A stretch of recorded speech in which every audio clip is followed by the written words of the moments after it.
All right, so let's take a look at acid-base balance.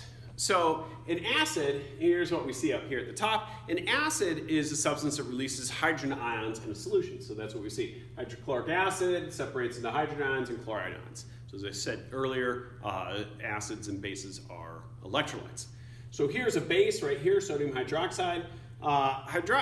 Bases are substances that release hydroxide ions in a solution. So it says chloride ion, but that's not true. That's a hydroxide ion. So it will separate into sodium ions and hydroxide ions. All right.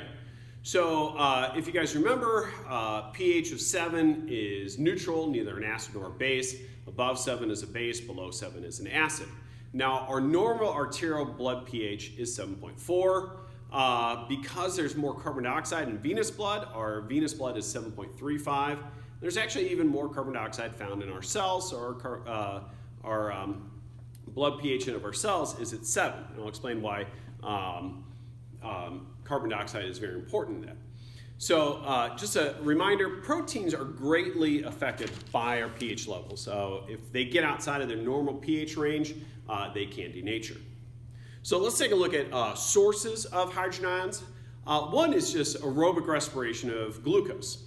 So we produce carbon dioxide. I'm going to go to this picture here. So if we have carbon dioxide with water, it's going to produce carbonic acid there. All right. So next is anaerobic respiration. So anaerobic respiration is going to produce lactic acid. So as the name implies, that's an acid.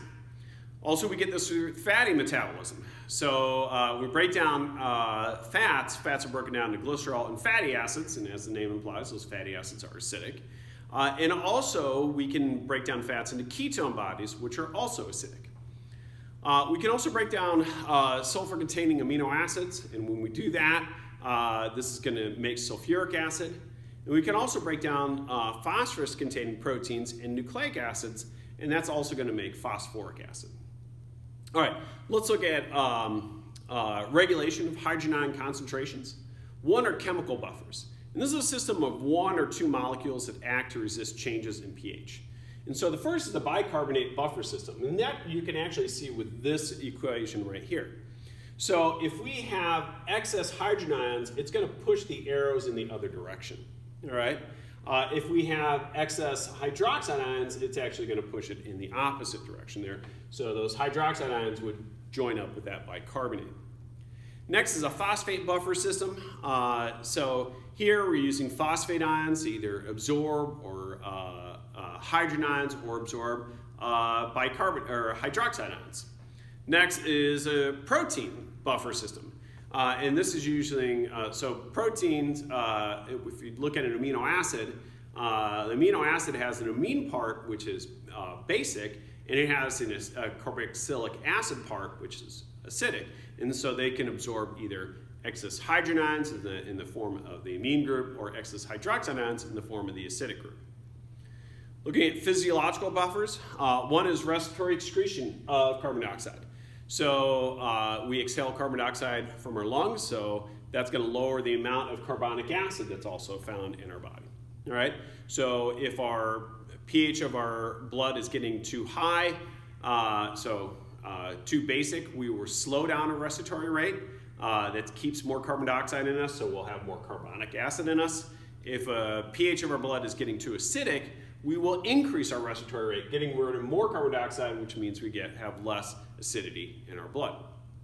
The other is a renal excretion of carbon dioxide, and that occurs in our kidneys. So, all right. So those two things are going to help regulate our blood pH. Looking at abnormalities, one is alkalosis. This is also known as alkalemia. And this is where your arterial blood pH is above 7.45. So when we look at effects, though, it really starts to affect us when it gets above 7.8. So here our nervous system is overexcited. We can have muscle tetany, the muscles stay contracted. We can have extreme nervousness and convulsions. And this can lead to respiratory arrest and death. All right? So we look at the types here. The first is respiratory alkalosis.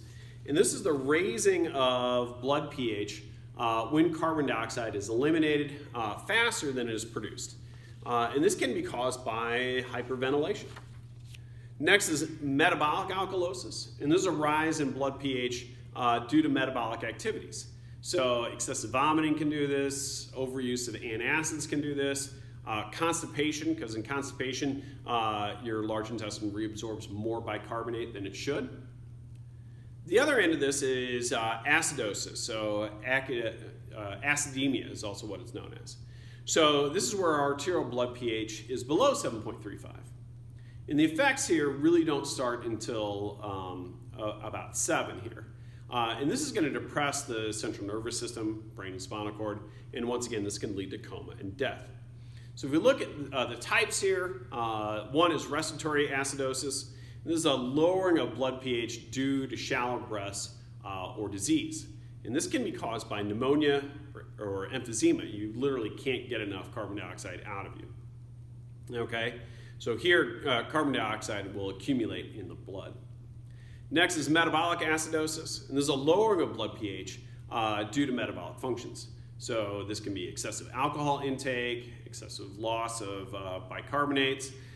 This can be due to diarrhea or accumulation of lactic acid or actually kidney failure. So I just want to point out, like, you know, our arterial blood pH is 7.4. If we get to 6.8, we're dead. If we get to 8, we're dead. So these buffer systems that keep us in that narrow range are very, very important. And so most of that is actually done right there in our lungs, just by our respiratory rate. Now you won't notice your respiratory rate going from 12 breaths a minute up to 15 or down from 15 to 12, but this will happen involuntarily.